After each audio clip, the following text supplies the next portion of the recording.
parece bien, pasamos a la quinta sesión, que tratará sobre la mutilación genital femenina, derechos humanos, identidad y salud.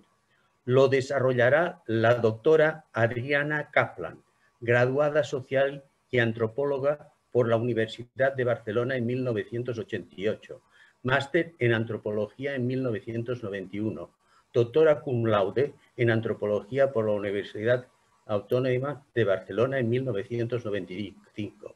Dirigirá un grupo interdisciplinario de investigación sobre mutilación genital femenina, llegando a fundar el grupo Huasu-Uba, considerado estratégico para la Universidad Autónoma de Barcelona. Doctora Kaplan, cuando quieran. Muchas gracias. Bueno, buenas tardes a todas, a todos. Feliz cumpleaños, Matris Mundi, y muchísimas gracias por la invitación, por la participación, por el lugar que estáis dando a la antropología y bueno, particularmente a Enrique Royo y a Esther Rebull. O sea que muchísimas gracias. Y bueno, me ha gustado mucho escuchar un poco el resumen que ha comentado el doctor Cararac y, bueno, y las compañeras que intervinieron antes, ¿no? Natalia, Ana, Úrsula, el tema del respeto, el tema de no imponer, el tema de poder conocer qué hay detrás de quienes tienes delante, y pienso que muchas veces ese paternalismo con el que viajamos no deja de ser la otra cara del racismo, ¿no? Y bueno, pues muy contenta de escucharos y de que, bueno, y de que veáis que más allá de un cuerpo, más allá de unas patologías, pues somos personas que manejamos culturas, tradiciones, costumbres, religiones, y esto yo creo que ha quedado muy claro. Y por tanto, bueno, pues el proyecto que vamos a presentar y el tema que vamos a presentar es un tema que tiene fuertes raíces culturales y, bueno, y es desde aquí, desde una transversalidad antropológica, desde donde estamos trabajando desde hace casi 35 años. Y bueno, os voy a presentar en primer lugar un poquito un marco general de lo que es la mutilación genital femenina. Luego hablaremos de este observatorio transnacional, que es el proyecto estratégico de la universidad, con dos bases de investigación y transferencia, una en Cataluña y la otra en Gambia, a través de Huasu Gambia CAFO, y ver un poco los resultados y entender precisamente que por estas raíces culturales tenemos una carrera de fondo. Lo importante es que haya un paso detrás de otro, poder caminar con pasos lentos pero firmes, y siempre desde el respeto, siempre desde el respeto. Yo creo que Ana también dijiste algo muy bonito, ¿no? Que es que te vuelves pequeña. Yo creo que ante tanta pobreza y ante tanta desesperanza, te vuelves pequeña, y a veces te das cuenta que, bueno, el tema de la mutilación genital femenina es un gran tema que afecta directamente a su salud física, social también, y psicológica, y bueno, y de repente un mosquito te pica y te mueres, ¿no? Entonces, pues yo creo que hay que ser humilde y poder respetar el entorno y los contextos en los que nos estamos moviendo. Pues dicho esto, si os parece, vamos a compartir la pantalla. La pantalla. ¿La estáis viendo? Sí, sí. Espera, que se me ha ido.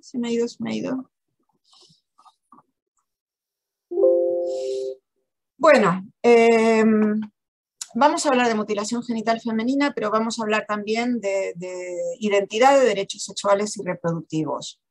La mutilación genital, según la última definición de la Organización Mundial de la Salud, comprende todos los procedimientos que de forma intencional y por motivos no médicos alteran o lesionan los órganos genitales femeninos. Según datos de UNICEF del año 2016, se calcula que en el mundo hay unos 200 millones de mujeres que han sufrido una mutilación, y estiman que hay 3 millones de niñas que están en riesgo de sufrir la mutilación cada año. La geografía, como veis, es amplia. tenemos, bueno, la prevalencia, digamos, estimada en países en países africanos, también en Indonesia, también en Irak, y luego tenemos, bueno, pues otros países con una MGF documentada, como pueden ser entre la población Dawoodi-Bohra en la India, como puede ser Omán o como puede ser Malasia. Y luego tenemos, por ejemplo, identificada en algunos grupos étnicos, como en el Valle del Cauca, en Colombia, entre la población Embera Chamí y la población Nasa. Y luego también parece que hay población tamil en Sri Lanka que la están practicando. Y luego en rosas y punteado vemos Estados Unidos, Canadá, Europa, Australia, Nueva Zelanda, y preguntaréis cómo es posible que en Australia o en Nueva Zelanda la mutilación esté presente. Bueno, yo creo que es importante saber que no viajamos los continentes y los colores, sino que nos movemos las personas y las culturas. Y por tanto, en el caso de Australia o Nueva Zelanda, pues tienen muchísima población refugiada somalí. Y por tanto, es población procedente de países y de culturas que practican la mutilación que están en diáspora. La geografía y la prevalencia en África, vemos que es una zona, digamos, central y al norte, noreste, y veis que las prevalencias varían. En lo que es el África oriental, Somalia tiene la mayor prevalencia, con casi un 98%, tenemos Eritrea con un 82%, Djibouti con un 93%, Egipto con un 82%, Sudán con un 86%, es decir, son prevalencias realmente elevadas. Y luego en el África occidental tenemos fundamentalmente la República de Guinea, Guinea-Conakry, con un 97%, Sierra Leona casi con un 90%, Burkina Faso con un 75%, Gambia con un 75%, Mali con un 82%. Y bueno, diréis, ¿cómo es posible que, por ejemplo, Senegal, que Gambia está incrustada en territorio senegalés, tenga un 24% de prevalencia y Gambia un 75%? Bueno, precisamente por esto que os digo, y que también lo comentaba el doctor Cararac, no todas las etnias presentes en un país lo practican. Y entonces vemos que Senegal tiene mayoritariamente población serer y wolof, mientras que en Gambia son minoritarios, y por esto en Senegal hay una menor prevalencia, mientras que en Senegal es menor, mientras que en Gambia es mayor. La tipología, pues en el seno de la OMS se han tipificado 4. En realidad primero fueron 3, y luego la cuarta, bueno, pues somos 2 antropólogas que estamos dentro del comité asesor de la OMS para el tema de mutilación, y precisamente pedimos que se añadiera un 4.º tipo, y ahora lo voy a explicar por qué. El primer tipo es la eliminación de prepucio de clítoris, con o sin amputación parcial o total de clítoris. Generalmente el tipo 1 es lo que asemejan a la circuncisión de los varones, es decir, el capuchón de clítoris. Luego tenemos el tipo 2, que es la excisión o clitoridectomía, lo que vosotros llamáis ablación, que es la resección parcial o total de clítoris, y puede haber afectación de labios menores y mayores. Generalmente es labio clítoris y labios menores. Y el tipo 3 es la de mayor extensión anatómica, donde hay una sutura vaginal con afectación de los labios menores y en ocasiones también de labios mayores, con o sin resección de clítoris. Y esto es un avance en los conocimientos, en la medida en que, bueno, pues se trata de tipificar, cada vez vamos sabiendo un poquito mejor, o nos vamos ajustando un poquito más a la diversidad de prácticas, pero tenemos que tener en cuenta que no es una microcirugía, y por tanto pues puede variar, pero también nos estamos encontrando con algunas cuestiones de índole sociocultural interesantes, como por ejemplo una clínica, African Wellbeing Clinic en el Reino Unido, una ginecóloga que es somalí, que descubrió que a veces ella, desinfibulando a las mujeres, encontraba que por dentro estaba intacto. Y bueno, pues se dio cuenta que venían de una zona donde había pues mutiladoras muy viejitas, y precisamente para evitar producir más daño, como sus ojitos no veían, pues lo que hacían era cerrar, es decir, por dentro dejaban intacto, y lo que hacían era cerrar, suturar los labios. Y tenemos luego el tipo 4, que es el que os digo que se pidió incluir, porque tipo 1, tipo 2 y tipo 3 mayoritariamente podríamos decir que habla de sociedades primitivas, y solicitamos que se incluya el tipo 4 como diversas prácticas, como por ejemplo con una severidad variable sobre el área genital y sin una finalidad terapéutica, como puede ser el piercing, como puede ser el dry sex, el stretching, el scrapping, la elongación de labios menores. Y por ejemplo el tema del piercing o el dry sex son prácticas no tradicionales que no tienen una finalidad terapéutica, que pueden tener consecuencias sobre el área genital y que se producen por razones sociales o culturales. Yo sé que el piercing sabéis qué es y el dry sex posiblemente no. No sé si alguien lo practica, espero que no. Pero en todo caso, el dry sex, estamos hablando de la introducción de cocaína en la vagina.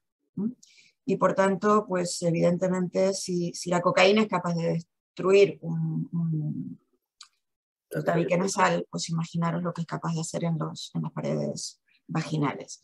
Entonces, bueno, se pidió, si estamos hablando de prácticas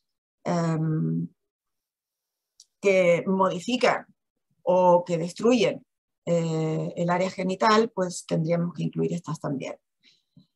¿Cuáles son las consecuencias para la salud física, psíquica, sexual y reproductiva?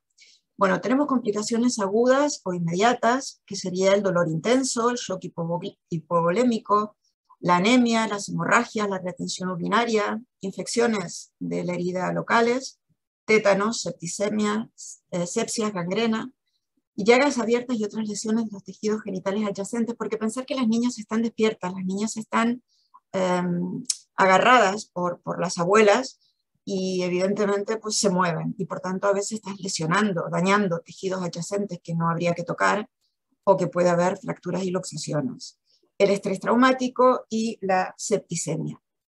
Complicaciones a largo plazo, pues genitourinarias como insuficiencia renal por infecciones urinarias de repetición, incontinencia urinaria, dismenorrea, hematocolpos, salpingitis, inflamación pélvica, fístulas físico-vaginales. A nivel sexual, pues estenosis introitovaginal, dispareunia, disminución del deseo sexual, anorgasmia, modificación de la sensibilidad sexual, vivencias anómalas de la sexualidad. Y a nivel reproductivo puede producir infertilidad. A nivel obstétrico, dificultad durante el parto, sobre todo en la dilatación, fístula, sufrimiento fetal, desgarros, hemorragias 2 y 3, prolapsos. Cicatrizaciones anómalas, sabéis que la piel negra tiene sus propias cualidades, queloides fundamentalmente, quistes dermoides, neuromas, fibrosis, y luego infecciosas, pues bueno, el VHC, VHB, el HIV, y a nivel de salud mental, pues sentimientos de humillación, de vergüenza, terrores nocturnos, trastornos de ansiedad y depresión. Y vamos a entrar en los aspectos culturales y sociales, que son los que realmente dan sentido a la práctica, ¿no? Yo en todo caso, quiero lanzarles una pregunta que fue posiblemente la pregunta y la respuesta que construyeron la gran hipótesis de trabajo, ¿no? Yo llegué a Senegal, Gambia, Guinea-Bissau en el año 89 para realizar la tesis doctoral, que era un trabajo comparativo entre el acceso a la planificación familiar de mujeres migrantes en el Maresme, procedentes de Senegal, Gambia y Guinea-Bissau, y un trabajo comparativo con las mujeres en Gambia y su acceso a la planificación familiar. Mientras estaba haciendo este trabajo de campo, pues bueno, me encuentro con esta práctica de la mutilación genital. Yo pensé que era un rito de paso que estudiábamos en la carrera, y bueno, pensé que era algo que estaba, digamos, superado, que formaba parte de la historia como ritos de paso. Sin embargo, me encontré con que era una práctica que estaba viva, vital, y que la defendían las mujeres. Bueno, un poco como también han dicho las compañeras, claro, no eres una piedra que está delante de objetos. Eres una persona que tiene sus sentimientos, que tiene su ideología, que tiene sus prejuicios, que tiene, bueno, su dificultad muchas veces de poder entender al otro o a la otra, formas distintas de pensar, de estar en el mundo, de relacionarte con el mundo.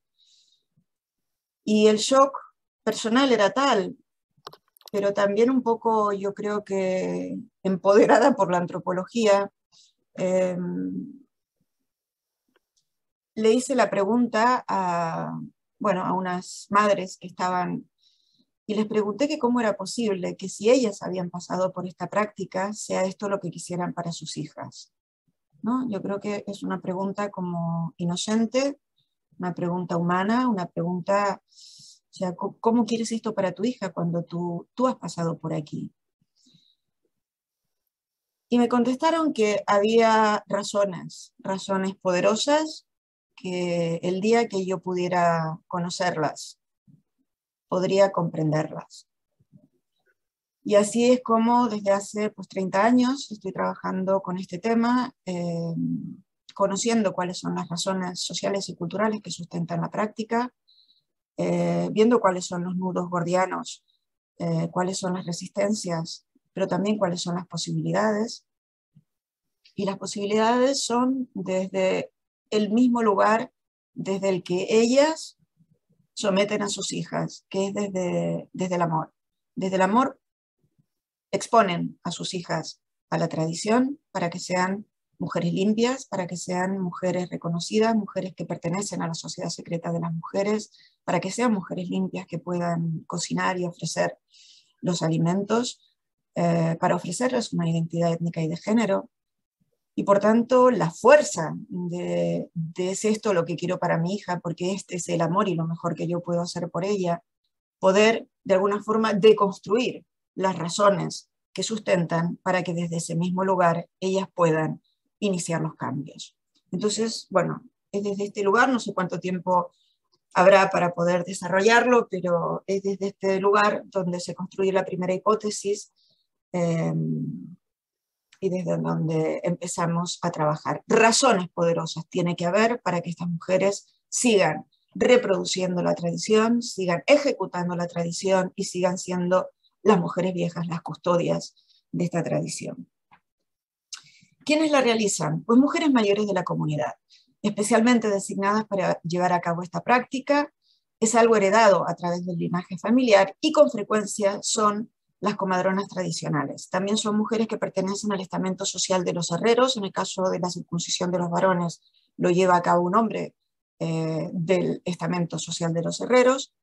Y en este momento, desafortunadamente, están entrando en escena hospitales, clínicas profesionales de la salud que lo están haciendo de forma privada. Este es la medicalización de la mutilación es uno de los grandes temas que está sobre la mesa en Ginebra y uno de los grandes temas que, bueno, que es difícil abordar. En Egipto se calcula que más del 70% de las mutilaciones están realizadas por profesionales de la salud. ¿Cómo se hace? Bueno, son cuchillos ceremoniales, son tijeras, navajas o trozos de vidrio, frecuentemente reutilizados sin ser esterilizados. Estamos hablando de elementos rituales, estamos hablando de cuchillos rituales por el que han pasado otras niñas, otras mujeres de la comunidad.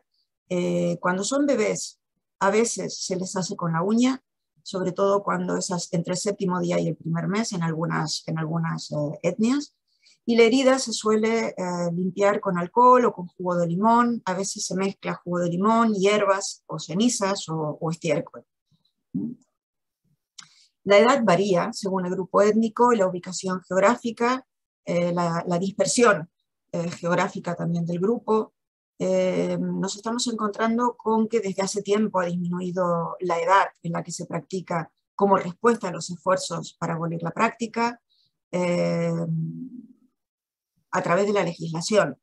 Hemos visto que, bueno, que la legislación es muy fácil de legislar, pero es muy difícil de implementar. Estamos hablando de que un policía o un gendarme difícilmente meterá presa a su madre o a su esposa, y por tanto, bueno, pues de todas formas lo que hacen es recomendar que se haga cuanto más pequeñas mejor.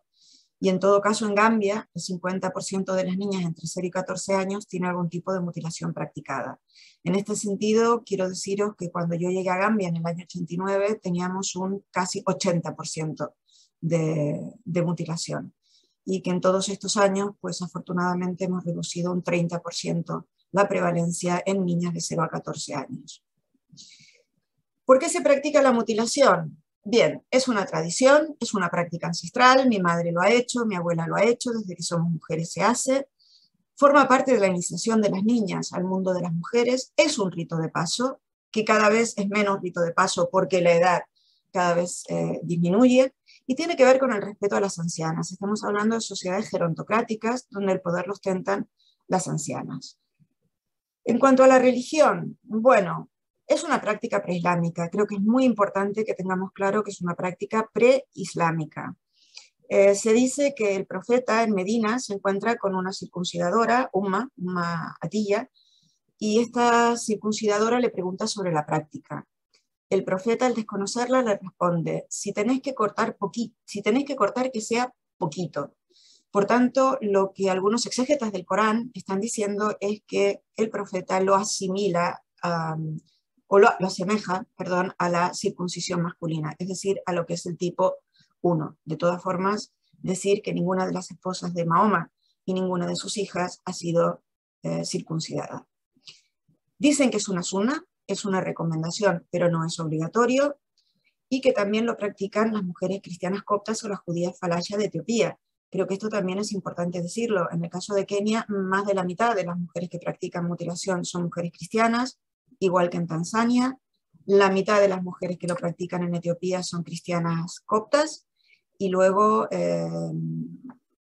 cristianas etíopes, y luego no olvidemos que hay 12 millones de mujeres cristianas coptas en Egipto que también lo practican, ¿vale? Las mujeres judías falayas de Etiopía también, y por tanto vemos que es una práctica preislámica. Que luego el Islam se arroga esto como una sunna, y que muchos lo entienden como una purificación de la mujer, también. Que lo reivindican como algo religioso, también. Y que lo confunden, también. Yo creo que es muy importante poder, y es un trabajo muy bonito que hemos podido hacer, cuando estábamos formando a líderes religiosos en Gambia. Nos habían invitado en el 2011 a Mauritania. Naciones Unidas hacía un coloquio de imams, ulemas, suftas, muftis sobre Islam y mutilación en el África Occidental, y nosotros presentamos los 2 estudios clínicos que Wasu Gambia Cafo hizo en Gambia, y bueno, pues arrancamos una fatua donde reconocen que si estas son las consecuencias que tiene la mutilación, evidentemente esto va contra el Islam. Y por tanto, con esa fatua volvimos a Gambia y empezamos a trabajar con la vicepresidenta del país para poder empezar desde el gobierno a fomentar un diálogo con los líderes religiosos. Y aquí fue muy interesante porque después de varias sesiones donde cada vez fue mejor, al principio fue como muy difícil, el tema era poner en contraste, porque había de todas las etnias, poner en contraste mandingas, fulas, arajules, que sí practican la mutilación, con imams que eran wolof o que eran seleri que no lo practicaban. Entonces, bueno, cuando ya hubo un ambiente como de más confianza, donde no se juzga ni una parte ni la otra, pues yo les pregunté un poco así en plan inocente y en plan, digo, a ver, yo hay algo que no entiendo. Sois todos musulmanes, ¿verdad? Y sois todos imams. Pues sí. ¿Y vais a rezar a la misma mezquita? Sí. Entonces, ¿por qué unos practican la mutilación y otros no practicáis la mutilación? ¿Qué tiene que ver la religión aquí? Entonces fue muy interesante, porque ellos mismos dijeron: no, no es la religión, es la tradición. Entonces para mí fue un momento mágico, porque ellos mismos llegan a la conclusión que no es ser mejor musulmán quien practica la mutilación, sino que tiene que ver más con la tradición que con la religión. Y eso fue pues un punto de inflexión importante a la hora de poder trabajar con otros imams, otros líderes religiosos en todo el país, y para que evidentemente puedan dar apoyo en los sermones, por ejemplo, de los viernes en las mezquitas. Las razones religiosas, bueno, como decíamos, varía muchísimo. En Liberia tenemos pues prevalencias de musulmanes, sobre todo cristianos y tradicionales, y un poco en cada país pues va variando, pero que no solamente estamos hablando de poblaciones islámicas. Razones sociales, promover la cohesión de grupo. ¿Estás dentro o estás fuera? Yo creo que esto es muy importante. Y una mujer africana no puede estar fuera de la sociedad secreta de las mujeres. Tiene que ver con la reproducción de la tradición. Y luego hay razones estéticas. Y esas razones estéticas son fácilmente desmontables, pero ellas creen que el clítoris puede crecer demasiado hasta alcanzar las dimensiones de un pene. ¿Y qué es más bello? Que los genitales recortados de una mujer pues son más bellos. Y esto recuerda a uno de los posibles orígenes, que en realidad no sabemos, pero uno de los posibles orígenes que ya se hacía en la época de las faraonas y que recortaban si había una hipertrofia de clítoris o los labios menores eran demasiado grandes, pues se recortaban, y es lo que se parece a lo que hoy se realiza en cirugía estética, cirugía genital cosmética, donde se recorta el clítoris y donde se recortan los labios menores. Por tanto, bueno, simplemente os dejo caer esto porque es un tema interesante que también lo tenemos en la OMS sobre la mesa. El más urgente, evidentemente, es la medicalización, pero bueno, ¿qué pasa con la cirugía genital cosmética? Que es exactamente la misma que un tipo 2 de una mutilación genital. La diferencia, evidentemente, es que en un caso se hace con el consentimiento de la persona y en el otro caso, pues la niña no da su consentimiento, pero la discusión está en qué niña da consentimiento, cuando estamos hablando de que los consentimientos son mayores de 16 o de 18 años. En todo caso, es un tema que lo dejo aquí y es un tema de debate. Por razones de salud. Dicen que es más higiénico, que es más limpio. Un hombre circuncidado es un hombre limpio, una mujer circuncidada es una mujer limpia. Y aquella que no lo está, a través de su impureza contamina los alimentos. Si tenemos en cuenta que en África las mujeres son las primeras productoras de alimento, evidentemente no pueden quedar al margen de esta cadena alimentaria. Y por tanto, la idea es que una mujer no circuncidada es una mujer impura y es una mujer que a través de esta impureza cocina, contamina los alimentos que finalmente acaban siendo haram.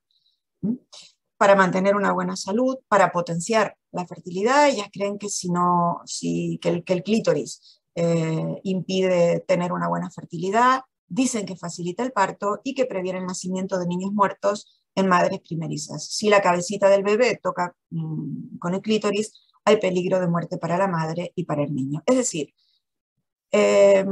a medida que íbamos trabajando, que íbamos descubriendo, que íbamos dialogando sobre los distintos aspectos, te das cuenta que aquellas mujeres, cuando me dijeron, cuando tú entiendas las razones que la sustentan, podrás comprenderlo. Entender y comprender te da la claridad de poder ser asertiva en cómo creas esa empatía, no desde el prejuicio, no desde la criminalización, no desde el horror, sino desde un lugar mucho más amable y con muchas más posibilidades. Desigualdades de género, pues todas. Disminuir el placer, prevenir la promiscuidad, preservar la virginidad, aumentar las oportunidades matrimoniales. Y bueno, esta fue una de las ensayo-error. Yo convoqué a un consejo de ancianas precisamente porque uno de los problemas más importantes que tienen a nivel de honor son los embarazos adolescentes fuera del matrimonio. Y esto es un estigma para la familia, es un estigma para la comunidad.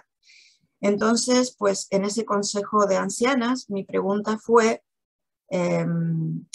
ellas tienen la creencia de que todas estas cosas, disminuir el placer, prevenir la promiscuidad, preservar la virginidad y aumentar las oportunidades matrimoniales, tiene como un gesto y un decir que es mantener el calor bajo. Entonces mi pregunta a las ancianas fue si ellas conocían a alguna niña que hubiera quedado embarazada fuera del matrimonio, y evidentemente todas conocían a alguien en la familia o en el vecindario. Entonces yo les pregunté si estas niñas habían sido circuncidadas. Nunca le llames mutiladas. Esta es otra de las cuestiones que creo que es importante. Y me dijeron que sí, que evidentemente ellas, como custodias de la tradición, pues se habían encargado de que las niñas estuvieran todas circuncidadas. Entonces le pregunté qué es lo que había pasado que si las habían circuncidado precisamente para bajar el calor, ¿qué es lo que había sucedido? Que les había subido el calor. Y no vais a acertar en cuál fue la respuesta de estas mujeres viejas. Ellas dijeron que el problema era la escuela. El problema era la escuela. La tradición era sabia, no la escuela moderna. La tradición sabía que en el momento en que te sube el calor es cuando las niñas deben entrar en el matrimonio y ahí es donde se producen los embarazos. La escuela, ¿qué es lo que estaba haciendo? Permitiendo que las niñas pudieran retrasar la entrada en el matrimonio y por eso finalmente, pues claro, les subía el calor y estaban fuera del matrimonio. Entonces fue, digamos, una prueba que hubo que parar precisamente por la inmensidad de lo que significa la escolarización de las niñas y este avance tan importante que ha habido. Simplemente para deciros que es un tema difícil, que es un tema con grandes resistencias y que realmente hay que conocer cuáles son las razones y ver cómo podés abordarlas. Hemos hecho una propuesta hace muchísimos años que está teniendo un éxito importante en África Oriental, sobre todo en Kenia y en Tanzania, que es la propuesta de un rito alternativo que es la iniciación sin mutilación. Es decir, desde la antropología, digamos, hacemos una disección genética de este ritual que tiene 3 fases: la fase física donde se produce la mutilación, la fase de marginación donde el tiempo social ordinario desaparece y está en función del tiempo de cicatrización de la herida, donde hay una transmisión cultural de los saberes de las mujeres que les diferencian de los hombres, los tambores de las mujeres, las danzas de las mujeres, y luego la fase social, que es la de agregación, donde la recién iniciada es presentada al grupo. Bien, lo que proponemos es la eliminación de la primera fase, que es la fase física, que es la fase mutilante, y poder mantener la fase de transmisión cultural y reconocimiento social, que es lo que da identidad étnica y de género. Por tanto, esta iniciación sin mutilación es una propuesta de rito de paso alternativo que está funcionando con éxito en países africanos. Simplemente, y porque creo que no tengo mucho más tiempo, ¿cómo estamos trabajando? Pues ¿por qué Gambia y por qué España? Bien, Gambia tenía en su momento, en el año 89, cuando llegué, pues una de las tasas más altas del África Occidental, un 80%, y en España la tasa de fecundidad de las mujeres gambianas en ese momento era el más alto de España. Con el tiempo, ¿qué es lo que hemos construido? Pues hemos construido, a partir también de la cátedra de transferencia de conocimiento, un observatorio. El Observatorio para la Atención y la Prevención de la Mutilación Genital Femenina, que tiene 2 bases de investigación y transferencia, una en España, a través del Grupo Interdisciplinar para la Prevención y el Estudio de las Prácticas Tradicionales en el Departamento de Antropología, y en Gambia a través de la contraparte UASU Gambia CAFO. ¿Qué es lo que hacemos? Investigación aplicada cualitativa, cuantitativa, con una base de una transversalidad antropológica, trabajo de campo, investigación etnográfica, y bueno, pues hacemos investigación tanto en un lado como en otro. ¿Qué es lo que hacemos con los resultados de esta investigación? Lo transferimos. Lo transferimos para hacer advocacy, formación, hemos desarrollado currículums académicos, la propuesta metodológica de iniciación sin mutilación, diseño de materiales, publicaciones y conferencias. Bueno, es una metodología científica, respetuosa, holística y sostenible. Bajamos en cascada, se genera el conocimiento a través de la investigación, que es bottom-up y que va bajando a instituciones, profesionales, comunidades, hombres, mujeres y niñas. Y bueno, simplemente deciros que en España cada 4 años hacemos un mapa, que el último mapa fue del 2016, que estamos ahora, este año que viene, a hacer un nuevo mapa, que teníamos unas 70.000 mujeres procedentes de países donde se practica la mutilación en España, y teníamos unas 18.000 niñas, fundamentalmente Nigeria, Senegal, Gambia, Guinea y Ghana. Y que bueno, que es importante conocer los escenarios. Son mujeres que llegan de origen con una mutilación ya realizada, niñas que llegan por reagrupación familiar a España con la mutilación realizada, y luego tenemos las niñas que han nacido en España, cuando se realiza durante un viaje de vacaciones al país de origen de los padres, generalmente este es el caso, o niñas que nacidas en España viajan al país de origen por largos periodos de tiempo, regresan y las abuelas ya se han encargado de mutilar a las niñas, o que se realiza en territorio español, que esto se dio en el año 93 y no se ha vuelto a repetir. Y luego un tema muy interesante y también impactante, que es la adopción de niñas provenientes de países en los que se practica la mutilación, fundamentalmente niñas de Etiopía. Y este es un tema especialmente sensible porque cuando las familias adoptantes, una vez las niñas están aquí, hay una revisión pediátrica y encuentran que la niña está mutilada, pues bueno, es difícil que lo asuman y es difícil que lo entiendan. Entendemos que desde los servicios de atención primaria son un escenario privilegiado para poder trabajar por su accesibilidad, por su continuidad en el seguimiento integral en temas de salud y bienestar, por la intersectorialidad, por esa atención próxima a las familias y por la atención a la comunidad. Y en Gambia, bueno, en Gambia vemos que incluso en un país que tiene un 75% de prevalencia hoy, vemos en este mapa las distintas prevalencias de acuerdo a los distintos grupos étnicos. Entonces vemos, por ejemplo, que en la región más oriental, en Basse, tenemos una prevalencia del 97% prácticamente universal, mientras que en la zona, digamos, de Banjul tenemos un 48%. Pero sin embargo, en Kanifing o en Brikama, que también son zonas próximas a zonas urbanas, pues tenemos altísima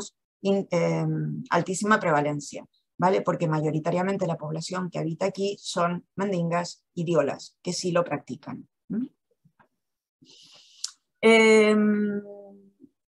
No me ha dado tiempo de actualizar la cascada de transferencia, pero un poquito para que veáis, en 10 años se han formado casi 12.000 beneficiarios que fueron desde las instituciones, profesionales de la salud, estudiantes de la salud. Es muy, muy importante que estudiantes de la salud puedan acercarse, puedan destruir el mito y el tabú y puedan acercarse a lo que ellas se van a encontrar y ellos se van a encontrar desde otros ámbitos, estudiantes de trabajo social, de derecho, de sociología, de ciencias políticas también han pedido una formación, y luego hemos formado a líderes religiosos y comunitarios, a agentes de salud en los poblados, a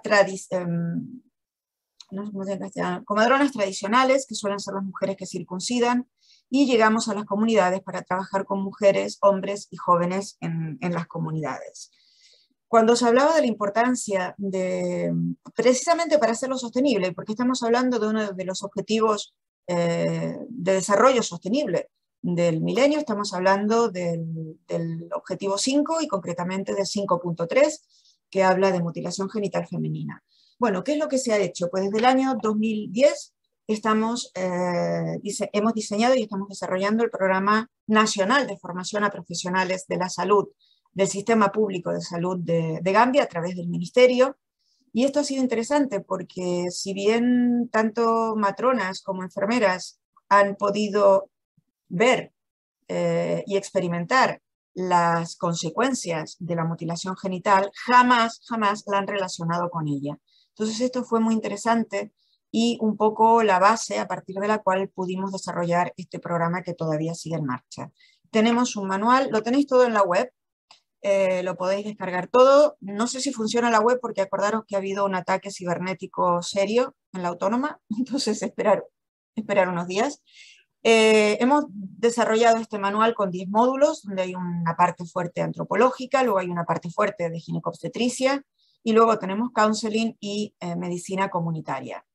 Entonces, este es el contenido de la formación que estamos dando, y empezamos en la Facultad de Medicina a hacer un pilotaje, y finalmente pues lo que se consiguió fue que se introdujese en el currículum académico. Es decir, si de lo que hablamos es de sostenibilidad, tenemos que asegurarnos que todos y todas las estudiantes de ciencias de la salud, enfermería, medicina, comadronería, salud pública, sean capaces de terminar sus carreras sabiendo lo que es la mutilación, cómo identificar los tipos y cómo abordar las consecuencias.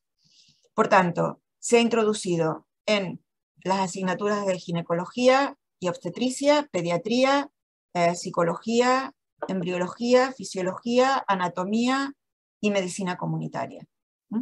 Esto es lo que permite que todas las nuevas generaciones, digamos, de estudiantes salgan sabiendo lo que es la mutilación, y por tanto es lo que hace precisamente sostenible. Los estudios clínicos de Gambia, rapidito, lo tenéis todo en las publicaciones científicas que podéis descargar. Bien, el tipo 1 es mayoritario, un 66,2% es tipo 1, el 26,3% es tipo 2 y el 7,5% es tipo 3. Pero vemos que el tipo 1 también tiene consecuencias inmediatas y a largo plazo. El segundo estudio clínico que realizamos, comparamos mujeres con y sin mutilación durante el parto, las complicaciones que sufrían y el sufrimiento del recién nacido. Vimos que las mujeres con mutilación tienen 4 veces más probabilidad de sufrir complicaciones durante el parto que las mujeres no mutiladas, y 4 veces más probabilidad de sufrir complicaciones para el recién nacido. Sin mutilación un 3,6, con tipo 1 11,4 y con tipo 2 un 32,7. Y en este sentido, la complicación en los neonatos se manifiestan, como habíamos dicho, fundamentalmente en mujeres con tipo 1 y con tipo 2. Y las complicaciones en estos neonatos tenemos el caput, bueno, no sé cómo es en castellano, el caput de la cabecita, fíjate, de mujeres no mutiladas, tipo 1 76, tipo 2 85, y fracturas solo en el tipo 2. Entonces creo que es muy importante, conocer cuáles son las consecuencias, porque esto también es algo que tú puedes transferir, porque han visto niños que han muerto, la mortalidad neonatal es altísima, mujeres que han muerto en los partos, que no dilatan, que empuja el bebé y no sale, y por tanto, pues bueno, hay una falta de elasticidad producida por la mutilación a través de queloides, de fibrosis, de sinequias, y bueno, pues ahora sabemos que todas las mutilaciones, incluido el tipo 1, tienen consecuencias para la salud. Otro de los temas que hemos abordado y que nos parece particularmente importante, y para mí es uno de los artículos más, bueno, no voy a decir más interesantes, pero más simpáticos, o en todo caso que más alegría han dado, es ¿qué saben los hombres del mundo secreto de las mujeres?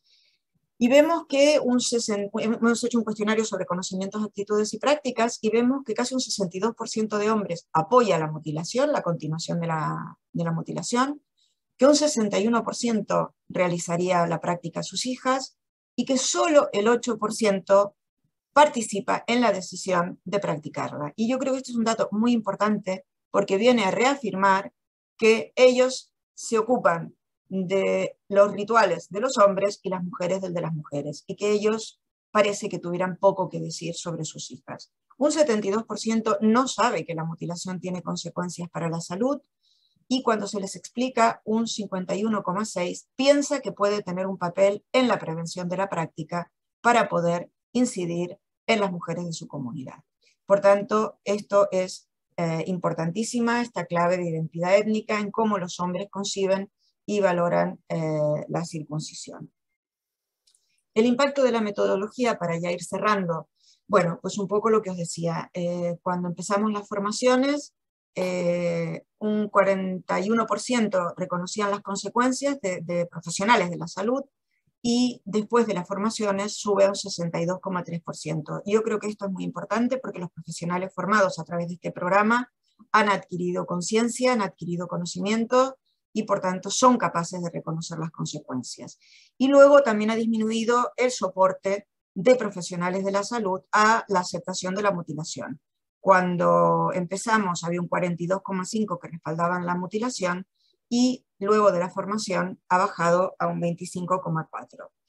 Y luego también ha sido importante la reducción de la relación entre Islam y mutilación. Al principio un 53,8% establecía una relación entre mutilación y religión, que desciende a menos de la mitad, a un 24,6%. Por tanto, digamos que el impacto de las formaciones es importante, es lo que nos ha animado a poder seguir trabajando en todo el país y a exportar la metodología. Es una metodología que se ha exportado a Kenia, a Tanzania y a Senegal.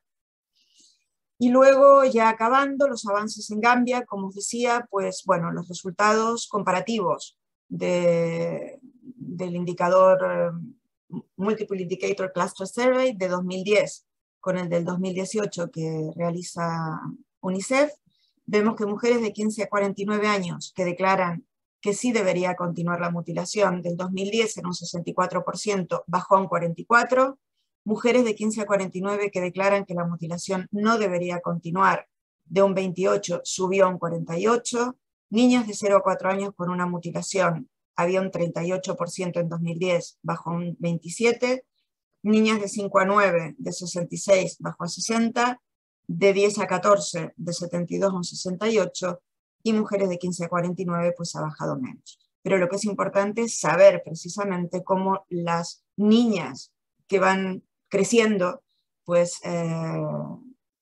se va paulatinamente abandonando la mutilación. Y nada más, otro feliz cumpleaños muy grande con un abrazo de Baobab. Muchas gracias. Muchas gracias.